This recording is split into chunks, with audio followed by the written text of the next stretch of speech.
Thank you so much for having me, guys. It's so great to come to Yap, and thanks, Dana, for getting everything together. I would like to just start off by telling you a very quick story about how I came to be involved at the ASRC. Essentially, about 2.5 years ago, I went along and wanted to become an English language teacher at the ASRC. That's kind of what I do to earn some money. And I thought, cool, I can do this. Now, I got put on a Friday morning English language class. Surprise, surprise. Not a very popular day to go to English language classes. So I actually had one student on my first day at English language class. And she was a beautiful grandmother from Iran. Let's call her Asha. And I was absolutely gobsmacked. Here was this amazing woman in front of me talking about all the kind of things that I really cared about. She had a 4-year-old granddaughter, and she was just the light of her life. And she was one of the most compassionate women that I think I'd ever met. And I was baffled because we were all very young when things like the Tampa incident occurred, when the children overboard lie was told. I've grown up with an assumed definition of what a refugee is. And I've grown up with a discourse that I didn't choose to participate in. It's just what had happened. And without realising it, I had absorbed meaning without having any say in it. The woman sitting in front of me was courageous, resilient, resourceful, compassionate. And I was blown away by how deceived I had been or had felt. Now, we hear about quite horrific things quite often, and tonight is a great example of that, of just terrible things that really feel beyond our control. But the one thing we have complete control of is the way that we talk about this. So I want this to be the main source of your hope. Is that okay? Yes. Yeah, cool, awesome, cool. Let's be hopeful, because this is really exciting stuff. I want to tell you about this research project that essentially was carried out this year. The ASRC engaged Anat Schenker-Osorio. So she's a linguist and communications expert from the United States of America. We also partnered with QDOS and Commonality, so there's some research agencies here in Australia. And it was an approximately 6-month research project, and it happened in 3 stages. So I'm just going to explain each stage so you get the context of where these findings come from. So the first stage was essentially an analysis of the existing language. That is things like the current kind of campaign materials and resources that you might be able to find online. So there was over 1,000 points of input that were analysed, as well as 54 one-on-one interviews with advocates, people who are seeking or who have sought asylum, and also family members of people who have sought asylum. So essentially what this stage was about was looking at what we have now, and the expert team was able to look at what we have and, based on their previous research, make some predictions about kind of what this language was doing. So there was a number of things that came out of that initial analysis. One of the main things they were looking for were values, why people got involved in this issue.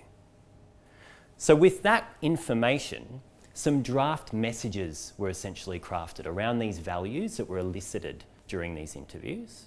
And then we reached the second stage, which is essentially focus groups. So we first looked at the analysis. Now we're looking at small groups of people and testing out different kind of messages and ideas with a small group of people. Now it's at this stage that I want to explain 3 very important groups. They are base, persuadable, and opposition. So their names make sense. Base is essentially people who support a more humane approach for people seeking asylum. Persuadables are the middle. This was about 56% of the people that were looked at over this research period.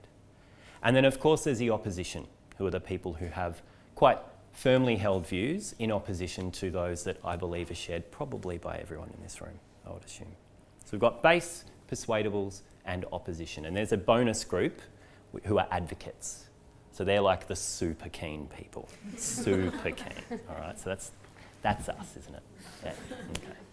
So what they did is they took these focus groups and they looked at different kind of cohorts of the population. So they had some focus groups just with base and supporters, other focus groups with persuadable people, and other focus groups with opposition. Actually, I think they only had 1 or 2 opposition focus groups. And essentially they were trying through this process to look at how people thought about this issue, what values did they connect with this issue, and then essentially to take those messages that had been drafted in the initial period and hone them for the final 3rd stage of this research project. Now, in honing these messages, what do we want? We want a message, firstly, that the base loves. Yeah? In the words of Anat, we want the base to be going down to the shops and essentially chatting up the other person in the line using this message. Yeah? So I don't know how you guys feel, but at the moment, I feel a little apprehensive if I talk to my family and friends about this. Do you share that apprehension? Maybe? No? Good, excellent. There are some people who worry about it. Maybe I'm just slightly intimidated by some family members. So we want the base to love it. Essentially, we heard Bach here last yap talking about everyone needs to join the choir and be on the same page with what we're talking about. The second thing is essentially we want the persuadables not just to like what's going on. Yeah, they don't just need to go, yep, tick, agree. They want to actually, we want to see that the persuadable opinion is reoriented as a result of the message. Okay, so we can't just say something that absolutely everyone in the world is going to agree with. It needs to connect directly with this issue and have a notable change in people's outlook. Now we've talked about base, persuadables. We also want to alienate the opposition. Now that might sound a little bit against the whole, yeah, let's love everyone kind of thing. But why do we want to alienate the opposition? It's essentially for 2 reasons. Firstly, it means that the message is working. We don't want people who fundamentally disagree with us to like what we're saying, really, do we? It's not really going to create much change. Yeah? But secondly, what it does is if we can alienate the opposition, if the opposition are like, no, don't want to talk about this, but persuadables are like, yeah, I'm cool to talk about this, then that's where we want to have the conversation, because that's where we become the majority. So that's the strategic thing that we're looking for in alienating the opposition. So they drafted these messages, and the 3rd and final stage was to test them. So the way that you did this, did anyone participate in the messaging testing? Excellent, Dana. Surprise, surprise. I did. I was super keen. Yeah, I was one of those advocate groups. I was just like, yeah, 100%. I think they deleted my results because I was way too enthusiastic. It tends to be the case. However, essentially what happened is that there were a number of messages that were put together and tested, including an opposition message. Don't worry, I didn't 100% that one. I hated it. There was the status quo message, which is essentially what we talk about now, international laws, upholding obligations, these kind of things. And then a whole range of new messages that were based on values that were elicited at this initial stage and then honed in the focus groups. So essentially what you did is you signed on and you answered a few questions about yourself to put you into one of those 3 categories, yeah, base, persuadable, or opposition. And then you listened to a series of messages, and it's a method called dial testing. So you listen to a message, it's about 100 words long, and you start at 50. And if you agree with what you're hearing, you dial up. And if you disagree with what you're hearing, you dial down. So what this means is that the researchers can receive second-by-second analysis of the words that are being said. So we can see what phrase is it that separates the opposition. Oh, they don't like it, but persuadables are okay. So it's really cool research. Yeah.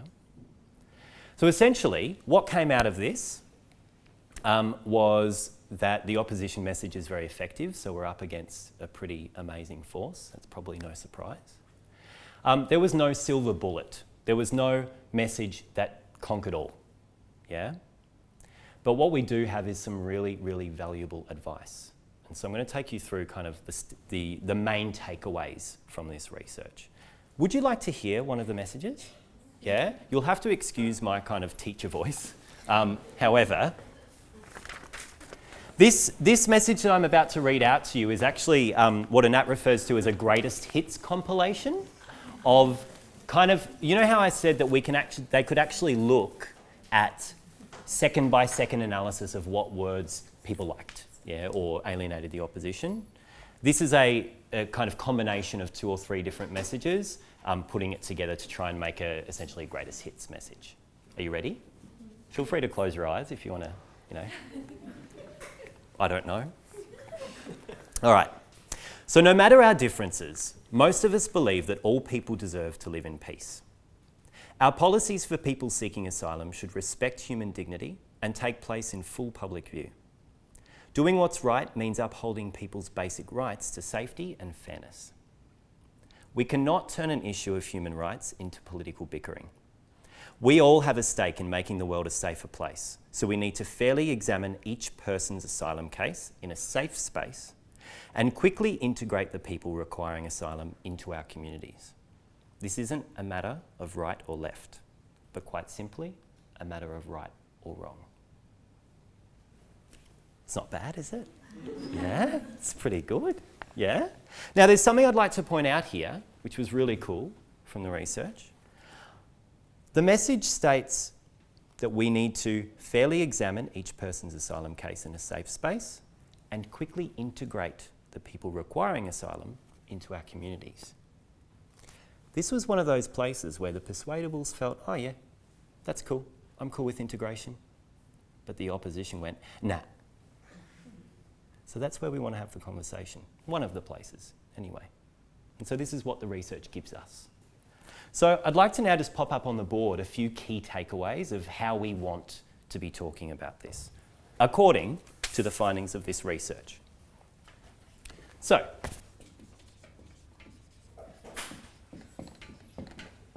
we want to. Firstly, it's really important that we rehumanise people seeking asylum. Yeah? I'm sure a lot of you guys are aware that the term asylum seeker we are ditching. Yeah? And we're essentially trying to restore personhood to the concept of a person seeking asylum. Yeah? When you are seeking asylum, it is a stage in your life. Yeah? It does not define you. So we are talking about people seeking asylum. But we also want to go a little bit beyond this. We don't want to talk about saving people. This is not correct, nor is it effective. What do we need to do? We need to get out of people's way so they can get on rebuilding their lives. So this is a part of the rehumanisation of people. Another thing we want to do is talk about values. Now, what values? What values come up when we think about this? We think of dignity, respect, and compassion. Yeah? We want to essentially talk about values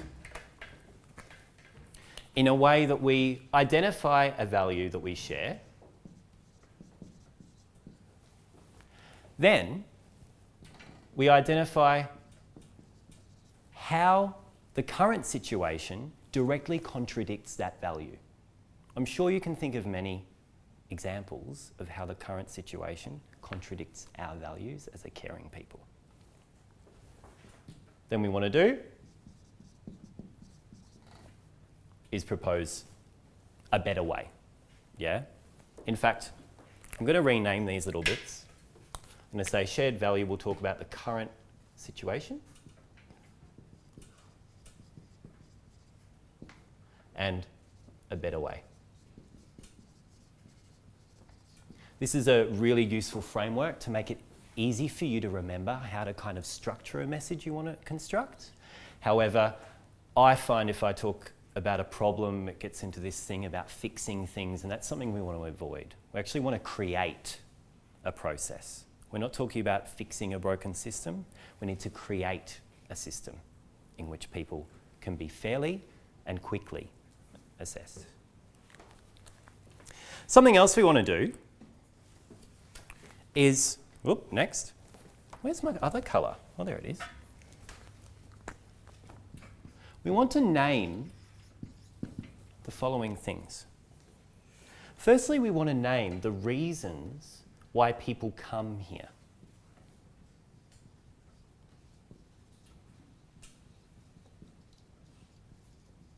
Now, we don't want to talk about what people are leaving, why people are leaving. We want to talk about why people come here. Why do people come here? To get on with rebuilding their lives. Yeah, to move past something. So this is what we want to name. We want to name these reasons. But we also want to name who is responsible. Your attention, please.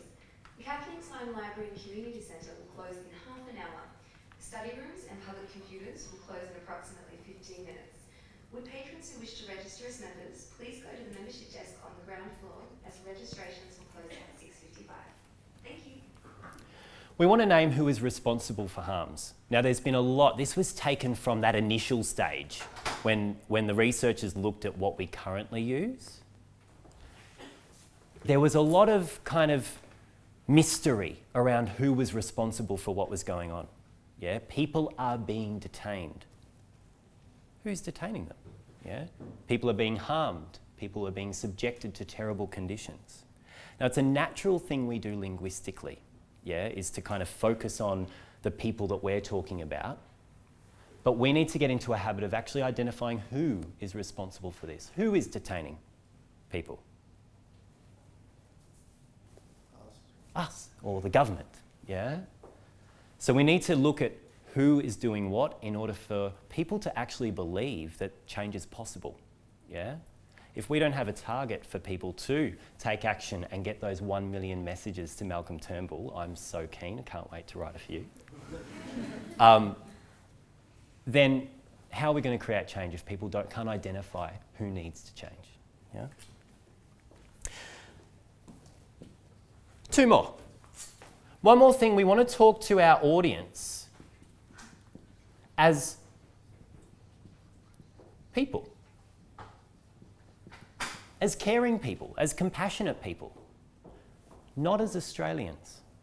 There was something very interesting that came up in the research, that by changing the phrase as Australians to as caring people, we saw quite a significant increase in positive reactions from persuadable people to creating a more humane situation for people seeking asylum. Essentially, the theory is that evoking nationality gives this idea of constructing borders. We want to move out of that frame. We want to talk about us as people, a whole, together.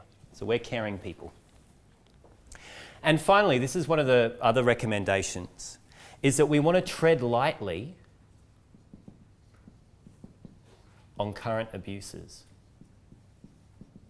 Now, this does not mean that we don't talk about this. We have to talk about this. But we need to point it out in a framework such as this. This is where the current abuses stand. We need to identify why they contradict the values that we share and then present a better way. For every solution element, we want 2 times the solution to the problem. And this is something we can do. Yeah, we want to be aspirational with this message. We want people to feel like there is a better way out there. So we need to carry that and talk about what we want to see change. It's pretty much twice the airtime. Right. Yeah, absolutely. And so of course this will require a little bit of research on all of our parts, but that's cool. It's about having a vision and people want to join a vision. If we're just talking about what is bad and what we want to stop, then there's no end in sight for people, and that's not attractive for people who might not otherwise be engaged. It's a good question.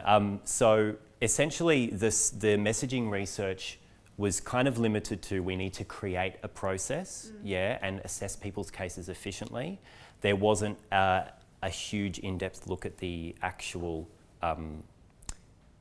the specifics behind that. However, there was a survey that people did before and after the messaging research that did go into a little bit more detail, and that's how we measured if people were persuaded by a certain message. There was movement, as I recall, the researchers found that there was some movement as a result of some of these messages, although I can't recall off the top of my head what that movement was, but it was positive. It was exciting. Yes. It means like the message that I read out to you, and there's another one as well it's on the attachment for the email that Dana sent out for tonight's meetup.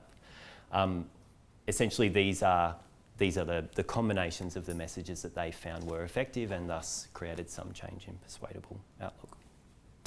What I'd like to do is we're going to have a little discussion in a moment, but I want to have a little bit of a practice. We talk a lot, I don't know if you do, but I've talked about it heaps, about the Refugee Convention. Have you guys heard of it? Yeah? Doesn't it sound a little bit boring? Yeah? Yeah? I can understand now that I see this, I'm like, oh, no wonder people fell asleep a little bit when I started talking about international law. Yeah? We love it, but persuadables go like, oh. Why do we have a Refugee Convention? It's not a rhetorical question. A lot of us have after World War II. Yeah, so it was made after World War II. Yeah. Why? Identify refugees. Sorry? Identify who refugees It helps us identify who refugees are according to international law. Yeah. But why? Why do we need to identify refugees? Yes. I think it's really important to be able to educate people about the real situation. Yeah, right. Yeah, absolutely. Okay, so it's kind of having that landmark across the globe way to talk about it. Let's talk about values. What values do we have that mean we as a world together, as caring people, came to create this document? Compassion, exactly. The end of World War II? Sorry, what were you going to say? a more inclusive society. Absolutely, yeah, integrating people, yeah, compassion. At the end of World War II, the world was seeing more refugees than it had ever seen before. We're a compassionate people, yeah? We are compassionate. And so that's why we have a Refugee Convention. And it's this kind of thinking that we need to get ourselves in the habit with, yeah? These kind of things, talking about a convention is like a supporting argument, yeah? This is our little evidence. But we need to lead with these values. We need to lead the discussion, always coming back to our values. And that includes things like economic arguments as well. Came up in the research that economic arguments were a spiral into nowhere. We need to bring it back to values.